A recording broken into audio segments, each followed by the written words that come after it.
Hello, beautiful listener. Are you feeling brave? Because I have a terrifically scary tale for you today. So sit back, relax, and if you enjoy this audiobook, hit subscribe to get regular stories sent straight to your feed and like to help share it with others. Cool Air by H.P. Lovecraft. You asked me to explain why I'm afraid of a draught of cool air, why I shiver more than others upon entering a cold room, and seem nauseated and repelled when the chill of evening creeps through the heat of a mild autumn day.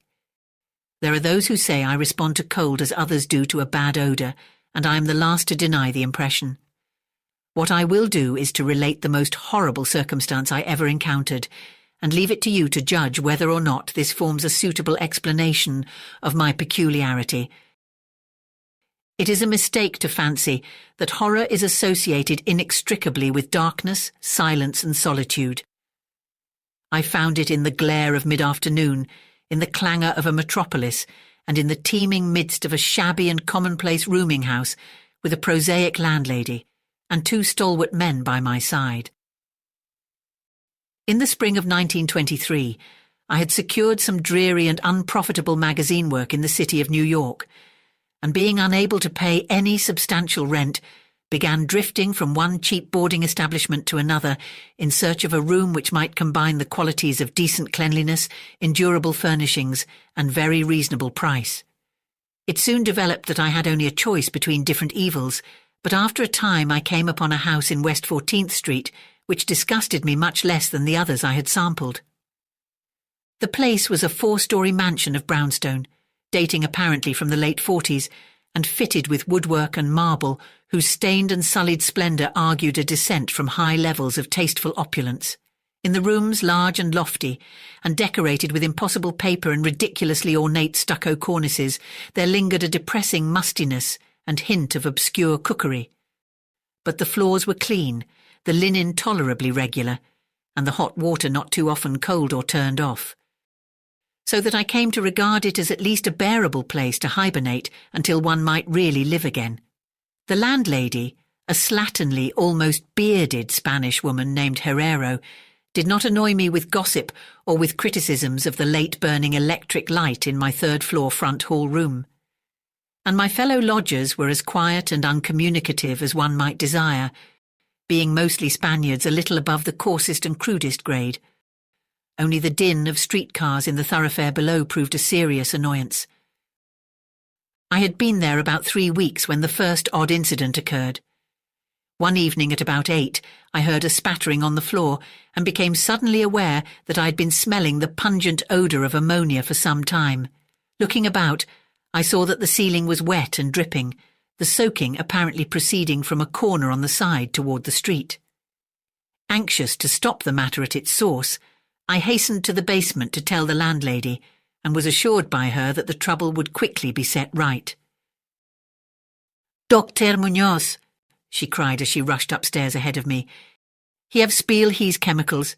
He is too seek for doctor himself, seeker and seeker all the time, but he will not have no other for help. He is very queer in his sickness. All day he take funny-smelling baths, and he cannot get excite or warm. All his own housework he do. His little room are full of bottles and machines, and he do not work as doctor. But he was great once. My fat air in Barcelona have hear of him, and only juiced now he feeks a arm of the plumber that get hurt of sudden. He never go out only on roof, and my boy Esteban he bring him his food and laundry and medicines and chemicals. My God, the sal ammoniac that man use for to keep him cool."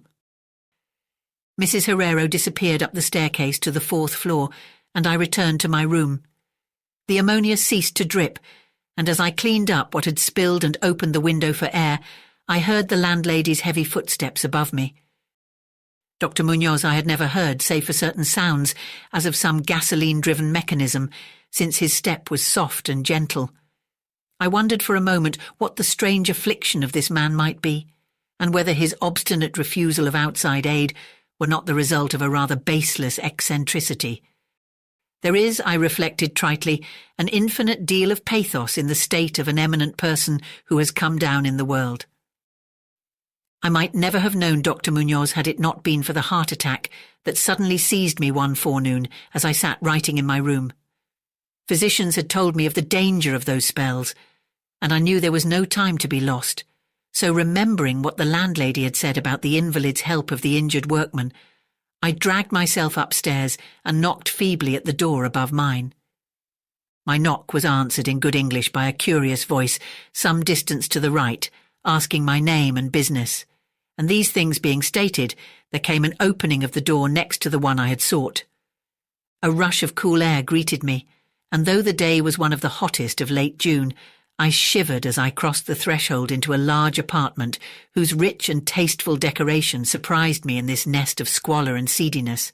A folding couch now filled its diurnal role of sofa, and the mahogany furniture, sumptuous hangings, old paintings and mellow bookshelves all bespoke a gentleman's study rather than a boarding-house bedroom. I now saw that the hall-room above mine, the lethal room of bottles and machines which Mrs. Herrero had mentioned, was merely the laboratory of the doctor, and that his main living quarters lay in the spacious adjoining room, whose convenient alcoves and large contiguous bathroom permitted him to hide all dressers and obtrusively utilitarian devices. Dr. Munoz, most certainly, was a man of birth, cultivation, and discrimination. The figure before me was short but exquisitely proportioned, and clad in somewhat formal dress of perfect fit and cut. A high-bred face of masterful, though not arrogant expression, was adorned by a short, iron-grey full beard, and an old-fashioned pince-nez shielded the full dark eyes and surmounted an aquiline nose which gave a Moorish touch to a physiognomy otherwise dominantly Celt-Iberian.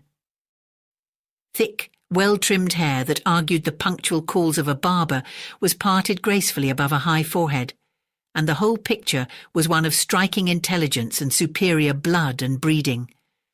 Nevertheless, as I saw Dr. Munoz in that blast of cool air, I felt a repugnance which nothing in his aspect could justify. Only his lividly inclined complexion and coldness of touch could have afforded a physical basis for this feeling, and even these things should have been excusable, considering the man's known invalidism. It might, too, have been the singular cold that alienated me, for such chilliness was abnormal on so hot a day, and the abnormal always excites aversion, distrust, and fear. But repugnance was soon forgotten in admiration, for the strange physician's extreme skill at once became manifest, despite the ice-coldness and shakiness of his bloodless-looking hands. He clearly understood my needs at a glance, and ministered to them with a master's deftness, the while reassuring me in a finely modulated, though oddly hollow and timbreless voice, that he was the bitterest of sworn enemies to death, and had sunk his fortune and lost all his friends in a lifetime of bizarre experiment devoted to its bafflement and extirpation. Something of the benevolent fanatic seemed to reside in him, and he rambled on almost garrulously as he sounded my chest, and mixed a suitable draught of drugs fetched from the smaller laboratory room. Evidently he found the society of a well-born man a rare novelty in this dingy environment, and was moved to unaccustomed speech as memories of better days surged over him. His voice, if queer, was at least soothing, and I could not even perceive that he breathed as the fluent sentences rolled urbanely out. He sought to distract my mind from my own seizure by speaking of his theories and experiments, and I remember his tactfully consoling me about my weak heart by insisting that will and consciousness are stronger than organic life itself, so that if a bodily frame be but originally healthy and carefully preserved, it may, through a scientific enhancement of these qualities, retain a kind of nervous animation despite the most serious impairments, defects, or even absences in the battery of specific organs. He might, he half-jestingly said, some day teach me to live, or at least to possess some kind of conscious existence, without any heart at all. For his part, he was afflicted with a complication of maladies requiring a very exact regimen, which included constant cold. Any marked rise in temperature might, if prolonged, affect him fatally, and the frigidity of his habitation, some 55 or 56 degrees Fahrenheit, was maintained by an absorption system of ammonia cooling, the gasoline engine, whose pumps I had often heard in my room below. Relieved of my seizure in a marvellously short while, I left the shivery place a disciple and devotee of the gifted recluse. After that, I paid him frequent overcoated calls, listening while he told of secret researches and almost ghastly results, and trembling a bit when I examined the unconventional and astonishingly ancient volumes on his shelves. I was eventually, I may add, almost cured of my disease for all time by his skillful ministrations. It seems that he did not scorn the incantations of the medievalists, since he believed these cryptic formulae to contain rare psychological stimuli which might conceivably have singular effects on the substance of a nervous system from which organic pulsations had fled. I was touched by his account of the aged Dr. Torres of Valencia, who had shared his earlier experiments and nursed him through the great illness of 18 years before whence his present disorders proceeded. No sooner had the venerable practitioner saved his colleague than he himself succumbed to the grim enemy he had fought. Perhaps the strain had been too great, for Dr. Munoz made it whisperingly clear, though not in detail, that the methods of healing had been most extraordinary, involving scenes and processes not welcomed by elderly and conservative Galens. As the weeks passed, I observed with regret that my new friend was indeed slowly but unmistakably losing ground physically, as Mrs. Herrero had suggested. The livid aspect of his countenance was intensified, his voice became more hollow and indistinct, his muscular motions were less perfectly coordinated, and his mind and will displayed less resilience and initiative. Of this sad change he seemed by no means unaware, and little by little his expression and conversation both took on a gruesome irony, which restored in me something of the subtle repulsion I had originally felt.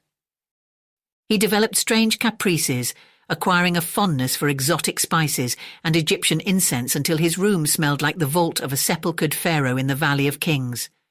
At the same time, his demands for cold air increased, and with my aid he amplified the ammonia piping of his room and modified the pumps and feed of his refrigerating machine until he could keep the temperature as low as 34 or 40 degrees, and finally even 28 degrees. The bathroom and laboratory, of course, being less chilled, in order that water might not freeze and that chemical processes might not be impeded. The tenant adjoining him complained of the icy air from around the connecting door, so I helped him fit heavy hangings to obviate the difficulty. A kind of growing horror of outre and morbid cast seemed to possess him. He talked of death incessantly, but laughed hollowly when such things as burial or funeral arrangements were gently suggested. All in all, he became a disconcerting and even gruesome companion, yet in my gratitude for his healing I could not well abandon him to the strangers around him, and was careful to dust his room and attend to his needs each day, muffled in a heavy ulster, which I bought especially for the purpose. I likewise did much of his shopping and gasped in bafflement at some of the chemicals he ordered from druggists and laboratory supply houses. An increasing and unexplained atmosphere of panic seemed to rise around his apartment. The whole house, as I have said, had a musty odour, but the smell in his room was worse, in spite of all the spices and incense and the pungent chemicals of the now incessant baths, which he insisted on taking unaided. I perceived that it must be connected with his ailment, and shuddered when I reflected on what that ailment might be. Mrs. Herrero crossed herself when she looked at him, and gave him up unreservedly to me, not even letting her son Esteban continue to run errands for him. When I suggested other physicians, the sufferer would fly into as much of a rage as he seemed to dare to entertain. He evidently feared the physical effect of violent emotion, yet his will and driving force waxed rather than waned, and he refused to be confined to his bed. The lassitude of his earlier ill days gave place to a return of his fiery purpose, so that he seemed about to hurl defiance at the death demon, even as that ancient enemy seized him. The pretence of eating, always curiously like a formality with him, he virtually abandoned, and mental power alone appeared to keep him from total collapse. He acquired a habit of writing long documents of some sort, which he carefully sealed and filed with injunctions that I transmit them after his death to certain persons whom he named, for the most part lettered East Indians, but including also a once celebrated French physician, now generally thought dead, and about whom the most inconceivable things had been whispered. As it happened, I burned all these papers undelivered and unopened. His aspect and voice became utterly frightful, and his presence almost unbearable. One September day, An unexpected glimpse of him induced an epileptic fit in a man who had come to repair his electric desk lamp, a fit for which he prescribed effectively while keeping himself well out of sight. That man, oddly enough, had been through the terrors of the Great War without having incurred any fright so thorough. Then, in the middle of October, the horror of horrors came with stupefying suddenness. One night about 11, the pump of the refrigerating machine broke down, so that within 3 hours the process of ammonia cooling became impossible. Dr. Munoz summoned me by thumping on the floor, and I worked desperately to repair the injury while my host cursed in a tone whose lifeless, rattling hollowness surpassed description. My amateur efforts, however, proved of no use, and when I had brought in a mechanic from a neighbouring all-night garage, we learned that nothing could be done until morning, when a new piston would have to be obtained.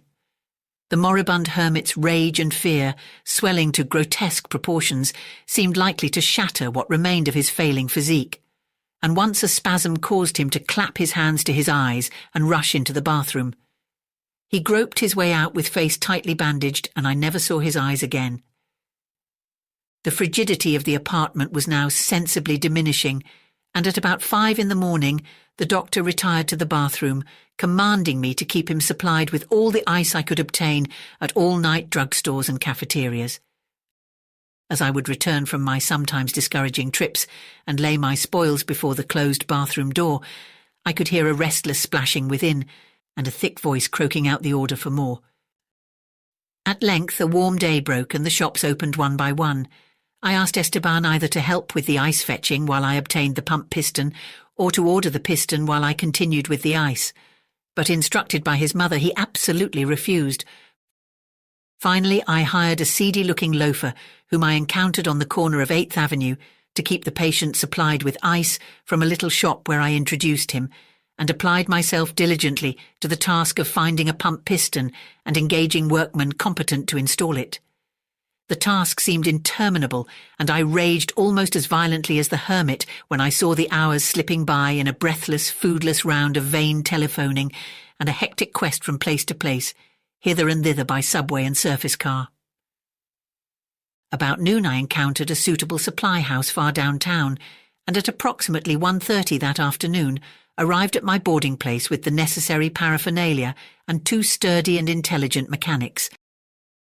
I had done all I could and hoped I was in time. Black terror, however, had preceded me. The house was in utter turmoil, and above the chatter of awed voices I heard a man praying in a deep basso. Fiendish things were in the air, and lodgers told over the beads of their rosaries as they caught the odour from beneath the doctor's closed door. The lounger I had hired, it seems, had fled screaming and mad-eyed not long after his second delivery of ice, perhaps as a result of excessive curiosity. He could not, of course, have locked the door behind him, yet it was now fastened, presumably from the inside. There was no sound within, save a nameless sort of slow, thick dripping. Briefly consulting with Mrs. Herrero and the workmen, despite a fear that gnawed my inmost soul, I advised the breaking down of the door, but the landlady found a way to turn the key from the outside with some wire device. We had previously opened the doors of all the other rooms on that hall and flung all the windows to the very top. Now, noses protected by handkerchiefs, we tremblingly invaded the accursed south room, which blazed with the warm sun of early afternoon. A kind of dark, slimy trail led from the open bathroom door to the hall door, and thence to the desk, where a terrible little pool had accumulated. Something was scrawled there in a pencil in an awful blind hand on a piece of paper, hideously smeared as though by the very claws that traced the hurried last words. Then the trail led to the couch and ended unutterably. What was or had been on the couch I cannot and dare not say here, but this is what I shiveringly puzzled out on the stickily smeared paper before I drew a match and burned it to a crisp. What I puzzled out in terror as the landlady and 2 mechanics rushed frantically from that hellish place to babble their incoherent stories at the nearest police station. The nauseous words seemed well-nigh incredible in that yellow sunlight, with the clatter of cars and motor trucks ascending clamorously from crowded 14th Street. Yet I confess that I believed them then. Whether I believe them now, I honestly do not know. There are things about which it is better not to speculate, and all that I can say is that I hate the smell of ammonia and grow faint at a draught of unusually cool air. "The end," ran that noisome scrawl, "is here. No more ice. The man looked and ran away. Warmer every minute, and the tissues can't last. I fancy you know what I said about the will and the nerves and the preserved body after the organs ceased to work. It was good theory, but couldn't keep up indefinitely. There was a gradual deterioration I had not foreseen. Dr. Torres knew, but the shock killed him. He couldn't stand what he had to do. He had to get me in a strange, dark place when he minded my letter and nursed me back. And the organs never would work again. It had to be done my way, artificial preservation. For you see, I died that time 18 years ago." Thank you for listening. I hope you enjoyed this story, and if you did, please do hit that like button and check out my channel for more terrific tales.